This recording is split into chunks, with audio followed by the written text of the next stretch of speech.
All right, solving linear systems by linear combinations. This is going to be, we're going to kick it up a notch here. So what does that mean? Well, remember that we were solving these by a graph and check method. We would just graph out the linear equations and find where they intersected for the point of intersection, and that gave us the x, y, and we tested it.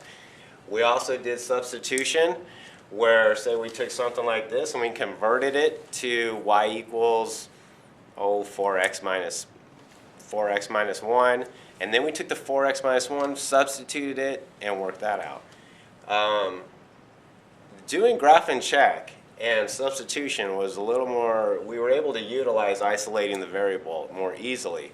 What I mean is sometimes it was already there. Y equals this section, 1/2 x plus 3. Or we could do this, x minus y. We could easily use inverse operations and solve for x or solve for y. And of course, that one right there is ready to go. We just pop that in and we can work it out. And we would be able to find x. Linear combinations, we want to start using this when we have a little more complicated equations, such as 4x plus 3y equals 16. 2x minus 3y equals 8. I want to put those things together, and I want to find out, is there a solution for these two equations?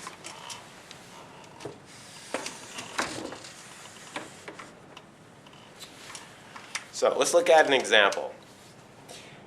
Equation 1, 4x plus 3y equals 16. Equation 2, 2x minus 3y equals 8.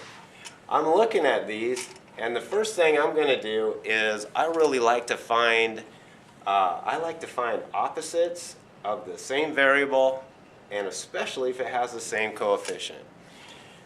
That's what I'm looking for. When I see this, I know instantly what I can do is all I have to do is I can just add these two equations together, and it's going to help me find x. This is what I mean. I'm going to add these two together. 4x plus 2x is 6x. Positive 3y, negative 3y, 0. That's what I wanted. And a 16 and an 8 will give me 24. So I know I can go from 6x equals 24 all the way to x equals 4 through inverse operations. I have x equals 4, and my second step now is going to be substitute the 4 for x into either equation. Now I can use either one of those to do that. So I do it. I decide to take 4. Put the 4 in for x, plus 3y equals 16. I work it out. 16 plus 3y equals 16. Inverse operations right here on both sides. Down to 3y equals 0. And of course, divide by the coefficient here. And I find out that y is 0. So what that means is I found out that x was 4 when I just added these two together. It canceled out my 3 y's.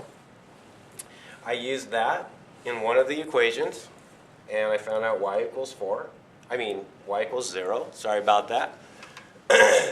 And that means my solution should be 4, 0. We're going to test for that.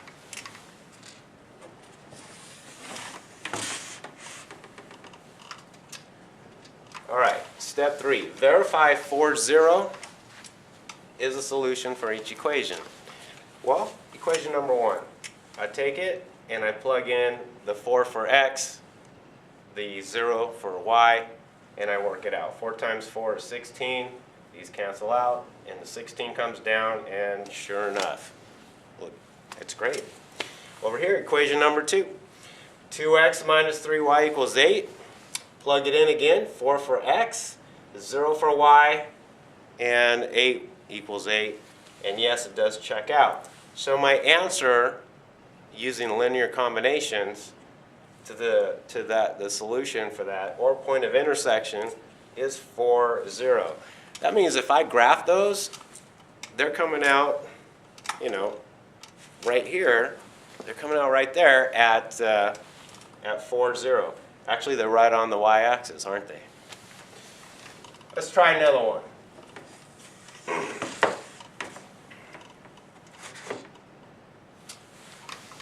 Example number 2. Solve the linear system using linear combination. Why am I going to do a combination? Because these guys are more complicated right here. Step 1. Remember, I looked for opposite signs of the same variable, hoping to have the same coefficient, but in this case, I have different coefficients. But I do have opposite signs, positive, negative, in the same variable. So that's a plus. I'm looking for that. I can use that. But it's going to be a little different this time, because instead of just being able to add them, I'm going to have to multiply by the coefficient of each one so that I can get the same coefficient and then do my adding. What do I mean by that? It's just like this. I'm going to take equation number 1, and I'm going to multiply by 4. I'm going to multiply by the coefficient of x of equation number 2. What happens is 4 times 3 gives me 12x. 4 times a positive 5y gives me 20y. And 4 times 6 is 24. New equation. 12x plus 20y equals 24. Then I'm going to take this equation and I'm going to multiply it by the coefficient of x on equation number 1, which is 3. Multiply by 3. 3 times negative 4x, negative 12x. 3 times 2y, positive 6y. And my last multiplied by 3, of course, is 15. Now I have opposite signs, same coefficient, same variable, and I know I can take one of those out, and I can solve for y. How do I do that? Just like the time we did before. Remember, we just added these. So a positive and a negative, that is 0. 20y and 6y, 26y. And 24 and 15 make 39. So I have 26y equals 39, and then I'm going to use inverse operations to find y, and when I do that, I end up with 1.5. Y equals 1.5. That means out of my xy right now, in this right here, I have a 1.5 in that area. Step 3. Take the 1.5, substitute it for y, into either one. I can use either one. I decided to use negative 4x plus 2y equals 5. So doing that, I plug in 1.5 for the y. As I work it out, that just comes down again. 2 times 1.5, that is 3. And I have negative 4x plus 3 equals 5.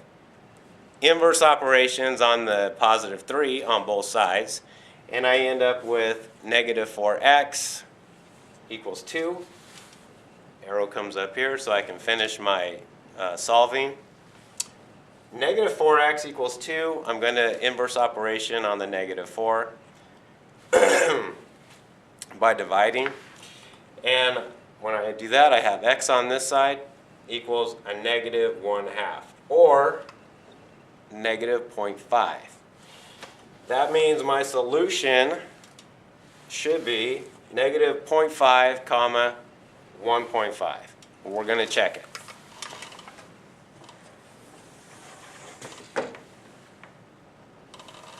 Verify negative 0.5 for the x and 1.5 for the y is a solution of both of the equations that the linear system that we're trying to find a solution for.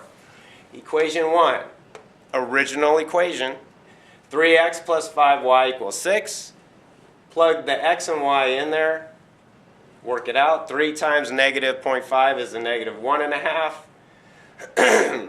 5 times 1.5 is a 7.5. When you work these two out, they become 6. And they're equal to, great, like it, good job.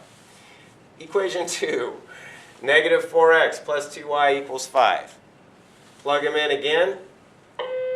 You're going to have -4 times -0.5. That's a +2. 2 times 1.5, you're going to have a 3 equals 5, and that checks out. And we're finished here.